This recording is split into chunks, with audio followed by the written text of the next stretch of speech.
Todos los lunfardismos son argentinismos, pero no todos los argentinismos son lunfardismos. Mi invitado de hoy es uno de los más entrenados en diferenciar los lunfardismos de los argentinismos. Su lunfardismo favorito es laburo, porque siempre está en su laburo laburando. Hoy, Gaba de Café, con el embajador de Argentina en Egipto, Gonzalo Urriolabeitia.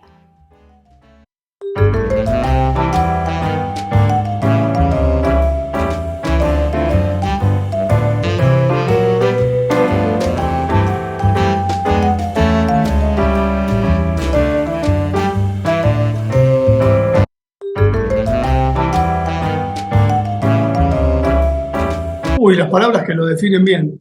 Yo creo que las palabras no definen bien a nadie. Creo que las palabras son injustas. Por eso nos equivocamos cuando nos aferramos tanto a las palabras y no somos por ahí capaces de inventar alguna. Pero si hay alguna que me pueda definir, creo que sería esfuerzo, que sería perseverancia y que sería creatividad. Me siento un poco en eso, un poco identificado con esos términos.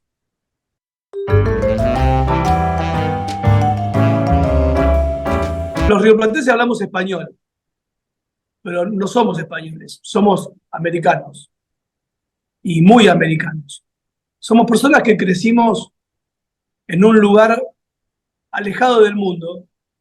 Eh, el mundo tiene lugares cercanos y lugares lejos, aunque parezca mentira. Eh, ¿Y cómo se define la cercanía o la lejanía? ¿Se define por donde uno está? No. Se define por donde está la mayoría de las personas. Se define por donde el mundo es más populoso. Y el mundo es más populoso del centro hacia el norte que del centro hacia el sur. Y la verdad es que Argentina está en un lugar alejado del mundo en ese sentido. De hecho, nosotros lo sentimos en el cuerpo porque vivir alejados del mundo hace que nuestros viajes sean largos. Para nosotros un vuelo de 12 horas, 14 horas o 15 horas es normal. Nuestros cuerpos están acostumbrados a eso. Y antes de la globalización, yo soy una persona que tuvo el privilegio de haber nacido antes de la Internet, de ser un hombre pre-Internet, pre-computadora inclusive. El mundo era más lejano aún. Las novedades tardaban mucho más en llegar y nuestras noticias también llegaban mucho más tarde a otros lugares del mundo. De manera que ser rioplatense es vivir en un mundo muy distinto, muy lejano, muy hacia adentro, donde nosotros vivimos muy rodeados de nosotros. Un europeo, por ejemplo, un checo vive a 2 horas de un austríaco o de un bosnio o de un italiano. Nosotros vivimos a días de esa gente, inclusive de nuestros propios vecinos. Para un argentino de la Patagonia, Brasil está a 6 horas de vuelo. Y para un argentino de Buenos Aires, Chile mismo, que es un país cercano, es un país vecino, está a 3 horas de avión.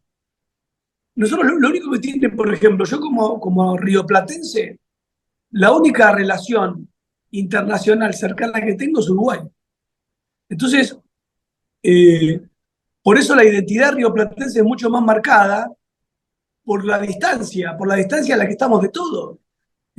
Paraguay es un país que queda a 3 horas de avión también, o a 2 horas y pico de avión. Todo es distante. Entonces, eh, vivimos en nuestro mundo, un mundo bello, un mundo solidario, un mundo muy latino, un mundo alegre, eh, que ha creado una región de paz. América del Sur es una región de paz. En América del Sur, en los últimos 100 años hubo 2 guerras y no duraron ninguna más de 6 meses. De manera que, eh, como rioplatense, uno se siente de un lugar muy especial del mundo, muy íntimo, muy solidario, muy afectuoso. Y además, un lugar donde se juega muy bien el fútbol.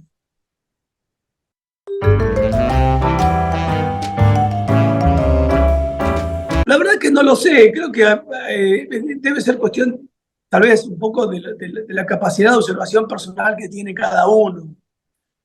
A mí me resulta muy divertido eh, jugar con los vocablos. De hecho, me gustan los idiomas, he estudiado 7, de manera que, digamos, el hecho de estudiar idiomas a uno lo entrena en la gimnasia de tratar de entender las palabras, las raíces de las palabras, los prefijos, los sufijos. Digamos, el ruso, por ejemplo, es un idioma que a vos te obliga a estar pensando permanentemente en términos de sufijos, de prefijos, de entender cómo las palabras se van armando. Son como rompecabezas. Otros idiomas tienen el tema de las raíces, ¿no? En los idiomas latinos. Eh, entonces, tal vez esa observación eh, a uno lo pone en una capacidad de entrenamiento distinta y además la experiencia personal. Cuando uno está viviendo en otros países, está tan pendiente de las palabras del otro, tratando de entenderlo, tratando de asimilarlo, que eventualmente, cuando regresa a su propio idioma, también hace el mismo ejercicio. O sea, cuando yo vivía en Armenia y estudiaba el ruso, estaba permanentemente tratando de entender por qué se expresaban de una manera, por qué de otra, por qué una palabra derivaba de la otra. Entonces, claro, cuando vos volvés a tu propio idioma, haces lo mismo. Y decís, ¿y esto de dónde sale? ¿De dónde viene? ¿Cómo se relaciona? Así que sospecho, intuyo, que si tengo alguna capacidad de diferenciar vocablos, de clasificarlos y de entenderlos, es por la gimnasia del estudio del idioma y por el privilegio de estar viviendo afuera y de haber vivido afuera muchos años.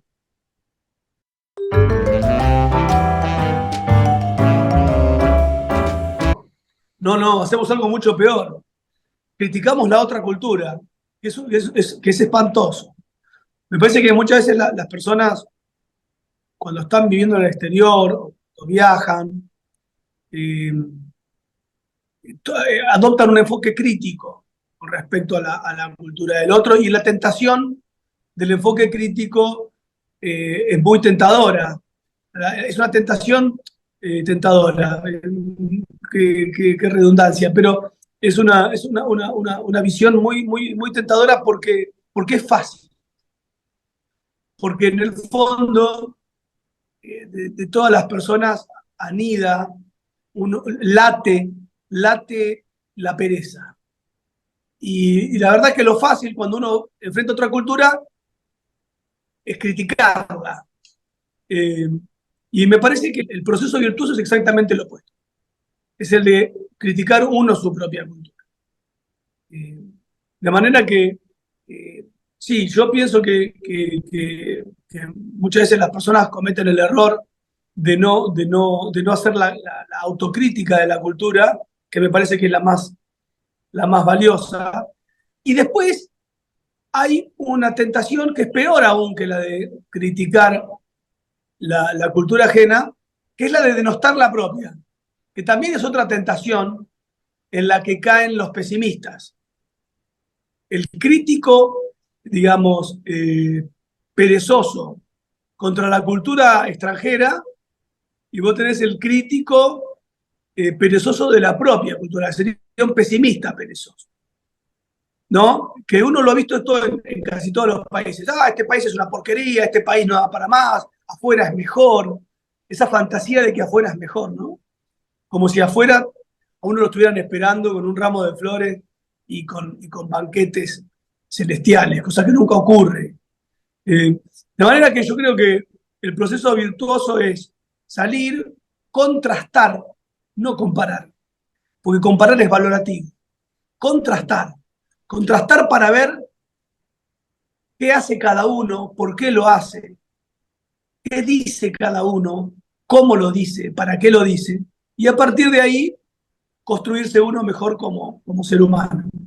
Creo que ese es en mi humilde experiencia de persona que ha recorrido el mundo, el secreto de, de recorrer caminos personales de crecimiento personal y profesional.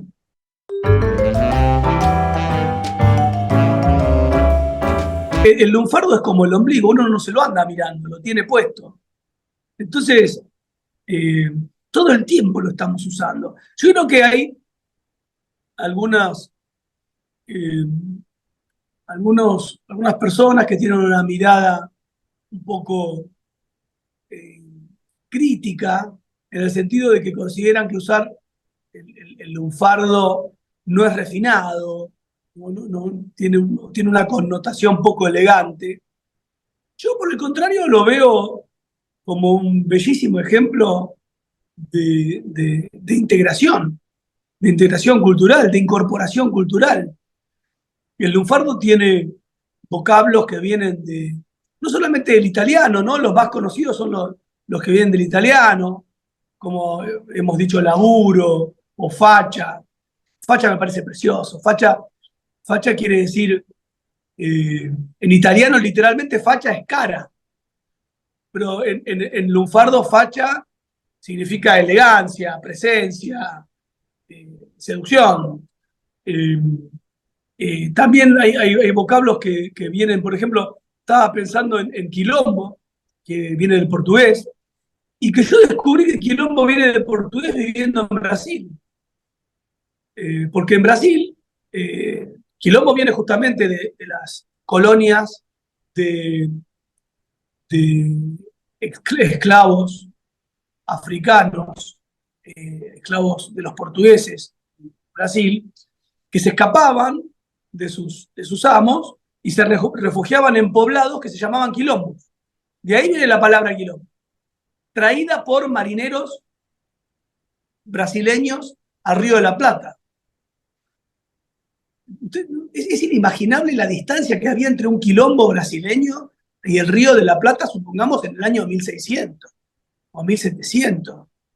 Era prácticamente, creo que la Luna hoy está más cerca de lo que era un quilombo del Río de la Plata. Hoy hay 5 países enviando naves espaciales a la Luna. Yo creo que la Luna está más cerca hoy para nosotros de lo que los quilombos lo estaban para el Río de la Plata. Y sin embargo, ahí tenemos un caso de cómo entre los quilombos brasileños y el Río de la Plata hay un punto de contacto que lo hace el mar. De manera que yo creo que, volviendo a la pregunta de cómo se vive hoy, de cómo se siente hoy el lunfardo, yo creo que para todas las personas que andamos un poco desprevenidas por la vida, sin andar tratando de mostrarnos eruditos o especialmente eruditos, refinados, el lunfardo se vive con tranquilidad, con serenidad, con alegría, eh, como todas esas cosas que uno vive inadvertidamente.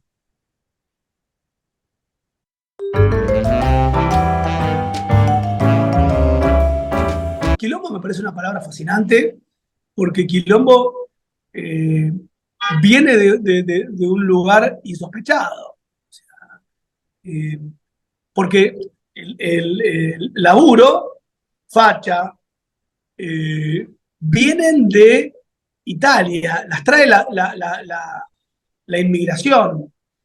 Son, casi diría, palabras, vocablos naturales.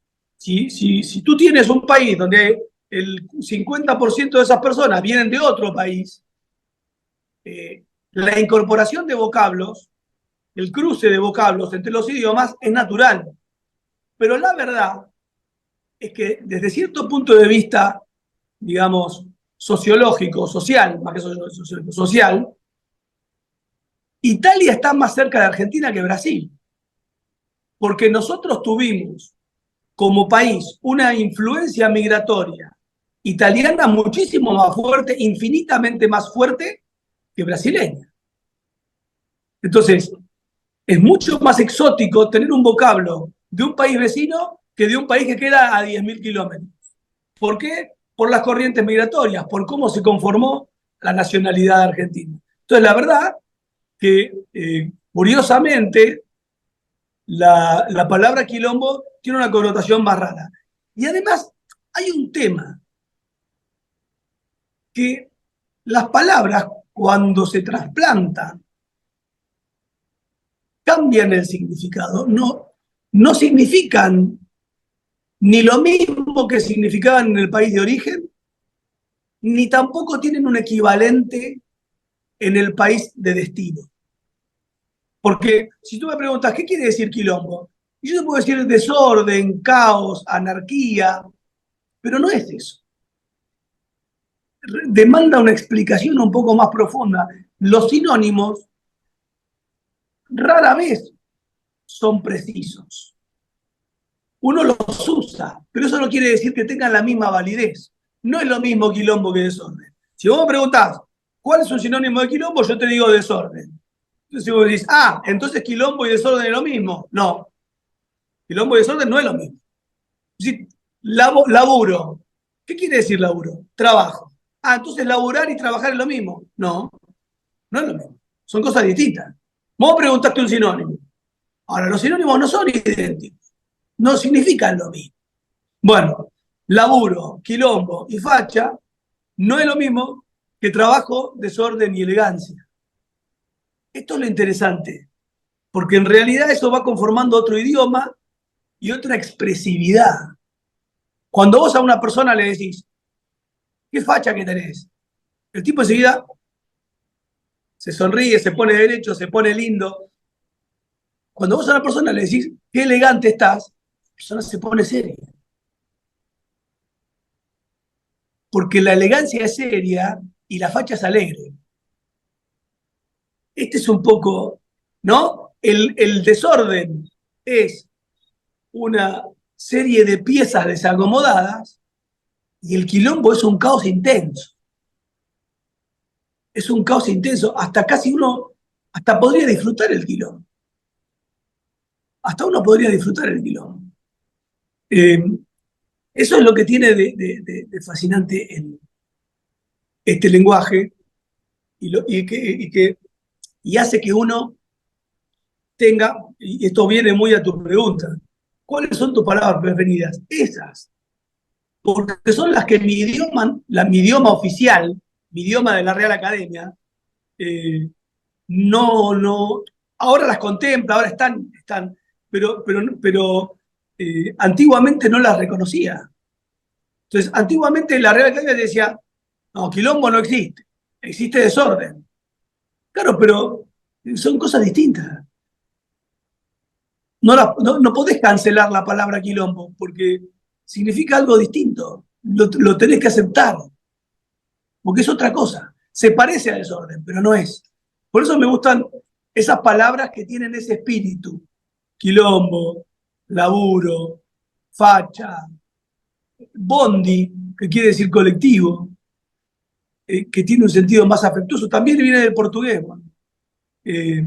Son esas palabras que tienen un significado y una expresividad que un poco apuntaba a lo que en algún momento de la charla empezamos a decir, que las palabras no dicen todo.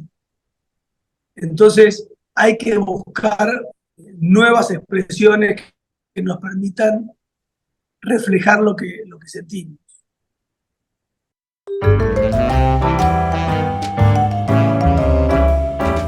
El lenguaje de los funcionarios ha ido mutando. Hay un lenguaje, pasa en algunos idiomas, viste que hay algunos idiomas que tienen un lenguaje formal y un lenguaje social. Por ejemplo, yo lo vivo acá en Egipto. Uno estudia, por ejemplo, árabe coloquial y entonces se puede comunicar con las personas. Ahora, si uno quiere leer el Corán con ese lenguaje, con ese árabe coloquial, no hace absolutamente nada. Hay que estudiar árabe clásico. Y realmente, sin estudiar árabe clásico, uno no puede leer el Corán, ni puede leer tantísimos otros libros. Con el lenguaje de los funcionarios acontece algo similar. O sea, por un lado, uno tiene el lenguaje formal de la nota, tengo el agrado de dirigirme a usted, a su efecto, de solicitarle, tenga bien, considerar, no, pero después uno no puede hablar así con el colega, porque el colega va a sospechar que uno tiene algún tipo de cliente, pasa algo, uno no se puede dirigir así a un colega. Entonces, hay un registro, por lo menos entre los latinoamericanos, hay un registro muy coloquial en las relaciones aún profesionales entre los colegas latinoamericanos.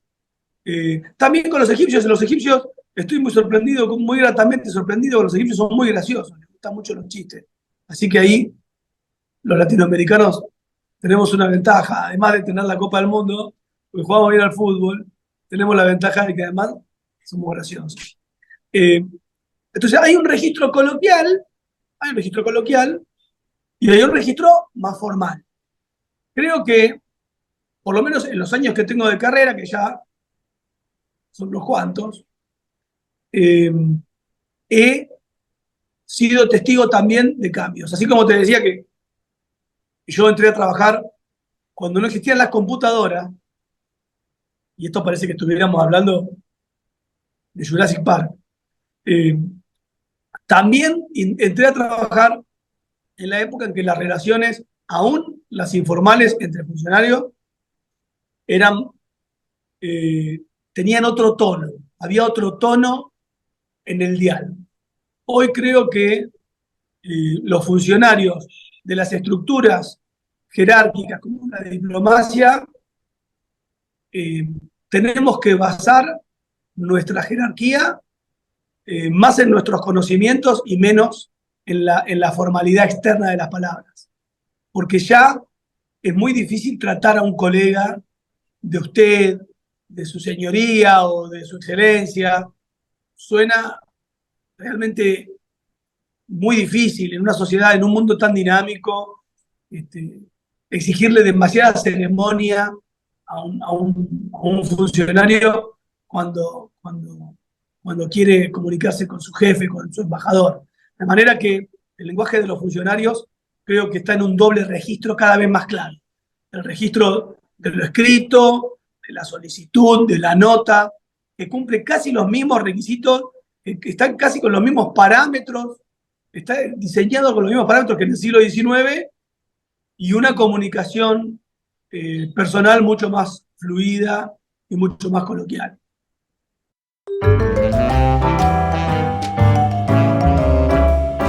El intérprete es casi una cuestión de supervivencia para un diplomático.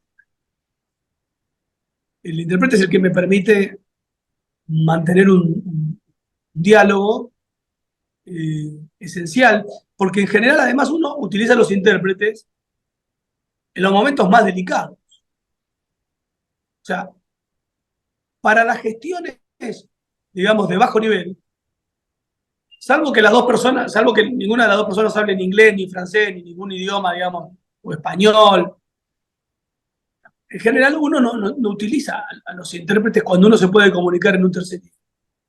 Pero aunque las dos personas que negocian hablen muy buen inglés, cuando la conversación es delicada, hay que tener un intérprete. Es fundamental el intérprete. Entonces, el intérprete tiene, entre otras funciones, primero, la de hacer posible el diálogo cuando el diálogo no es posible.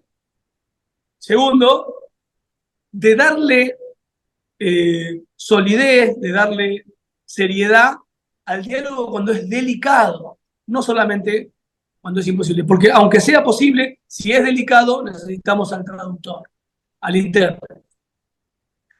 De manera que yo tengo en el intérprete, la verdad, la figura de una persona que respeto mucho, porque además, como soy estudioso de los idiomas, entiendo lo difícil que es ser intérprete. Y también sé que cuando tengo un intérprete, tengo que interpretar al intérprete. Hay que interpretar al intérprete. No hay que descansar en el intérprete. Porque el intérprete, en general, conoce el ambiente, conoce la temática, pero no es un profesional de la temática. Por ejemplo, el intérprete diplomático es una persona que transita el mundo de la diplomacia, pero no es un diplomático. Conoce los vocablos, conoce los giros idiomáticos, entiende las situaciones, hasta tiene información política, porque un buen intérprete es una persona bien informada sobre el área en la que trabaja. Pero de todas maneras, no es un funcionario diplomático. Entonces, ¿qué es lo que pasa? Uno tiene que estar atento al chino que está hablando en chino, aunque no entienda una gota de lo que el chino está diciendo, hay que escucharlo igual, porque el chino va a hablar con su cara, todos hablamos con la cara, con los gestos, todos levantamos una mano, damos un golpe arriba de una mesa o miramos para arriba. Entonces hay que mirarlo al chino, al ruso, al portugués o al que sea, hay que mirarlo. Primero hay que mirarlo a él y después hay que ver si el intérprete está logrando traducir realmente lo que el chino quiso decir. Entonces, es muy importante ser intérprete de intérpretes.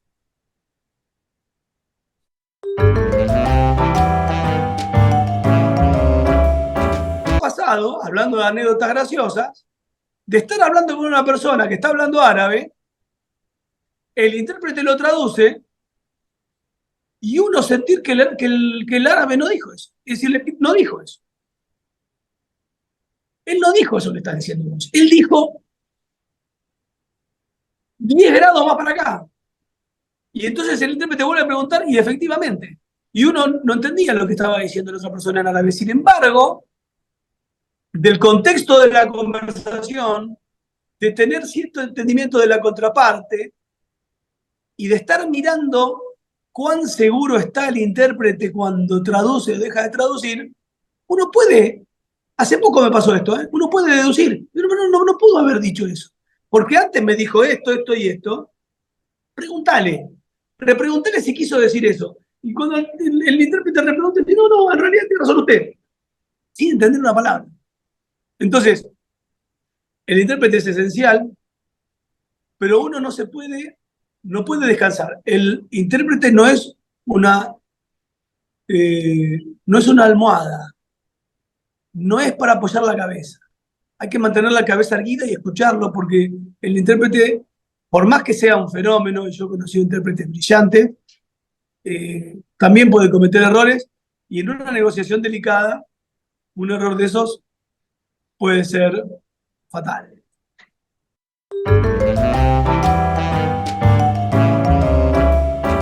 No tengo cifras, pero sí tengo sensaciones. Lo que pasa que, a ver, hago una pequeña introducción a mis sensaciones sobre el español en Egipto, contrastándolo con lo que uno ha vivido antes, que es cuando fui embajador en Armenia.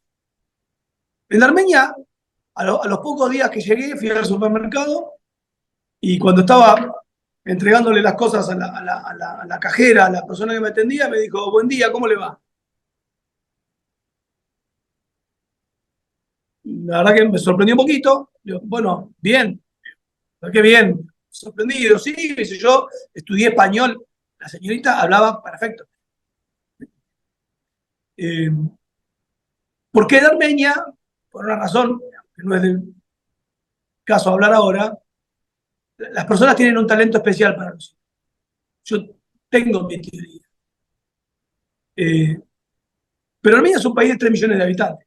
Entonces, digamos, si hay 1000 personas que hablan español, es muchísimo. Y uno lo siente en la calle. Egipto, a diferencia de Armenia, es un país de 105 millones de habitantes. Entonces uno, en esa desmesura que compartimos, porque Argentina es un país desmesurado en términos de territorio y Egipto en términos de población, uno tiene dificultades para entender cuánta gente puede llegar a la. Porque además hay otro tema. Hay mucha gente que habla español porque hay mucho turismo. Entonces, en Armenia no hay tanto turismo de Argentina o de América Latina. Aquí lo que hay es mucho turismo. Nosotros trabajamos con 4 universidades importantes, las 4 tienen cátedra de español de muy buen nivel.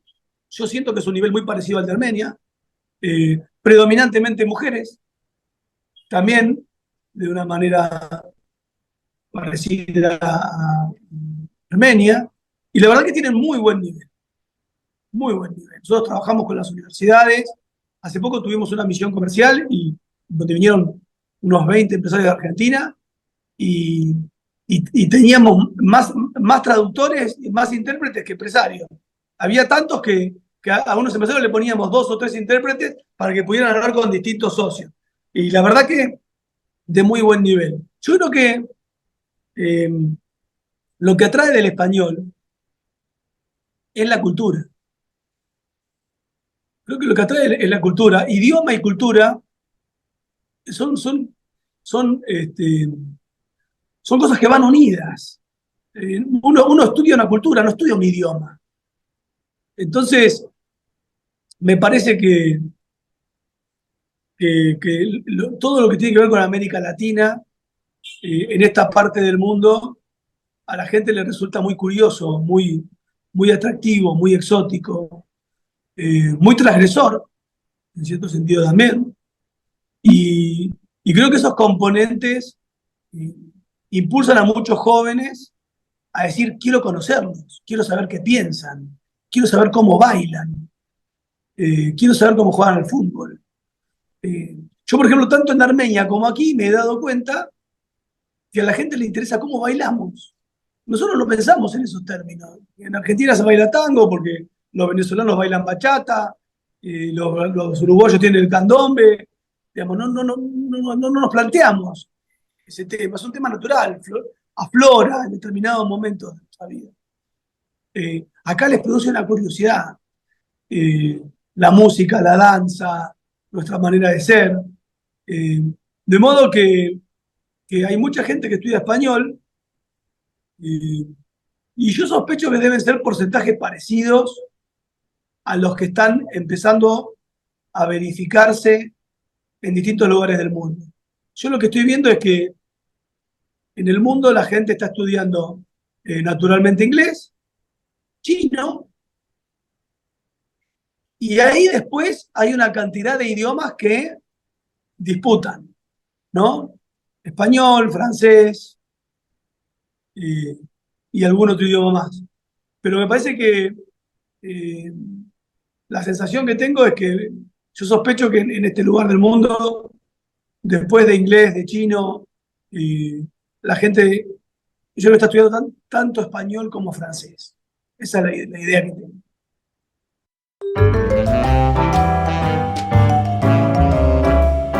Diría, no sé si le diría algo, yo creo que los amantes de la lengua somos amantes de la cultura, somos amantes de la observación. Eh, yo lo que le digo a una persona que le gustan las lenguas es que creo que hay que pensar muy bien qué es una lengua. No sea cosa que nos estemos perdiendo de estudiar alguna lengua porque no nos dimos cuenta de que era una lengua. Y voy a dar un ejemplo. Cuando yo vivía en Brasil, estamos hablando del año 2006, 2005, bueno, ya estaba muy avanzado en el portugués, vivía allí, de manera que el portugués para el español, para la persona que habla español, castellano, eh, es un idioma que después de un par de años viviendo en el lugar ya se le mete adentro. Son primos hermanos. Entonces empecé a estudiar, a pensar, quiero estudiar otro idioma. Ya había estudiado inglés, por supuesto, italiano, francés. Y entonces empecé a reflexionar, digo, a ver qué idioma puedo estudiar. Y la verdad es que no me terminaba de convencer por ninguno. Y entonces dije, no, evidentemente no tengo que hacer esto, tengo que hacer otra cosa. Y me compré un piano. Me compré un piano. Y empecé a estudiar piano. ¿Y qué sucedió cuando empecé a estudiar piano? Cuando empecé a estudiar música. ¿Qué es un idioma? La música es un idioma. La música es una matemática. La música no es una inspiración divina. Ay, me inspiré, vino del cielo. No, es una geometría pitagórica. En las universidades medievales se estudiaba física, química y música. Y, y la música es un idioma. Lo que quiero decir es que cuidado, que hay otros idiomas para explorar, que no necesariamente son los idiomas literarios, sino que a veces son idiomas artísticos, idiomas científicos, porque finalmente es una manera de expresarse. Yo en mi currículum pongo los idiomas que hablo, y abajo pongo braille, y abajo pongo que soy pianista. Aunque no lo pongo como idioma, está en la lista en ese orden. Porque yo creo que son idiomas, son vehículos de comunicación. De manera que creo que hay que transgredir un poco las reglas académicas. No mucho, porque yo soy un creyente de las reglas académicas, creo que son verdaderas formadoras del intelecto. Es muy virtuoso y es muy bello encontrar idiomas fuera del idioma académico puro tradicional.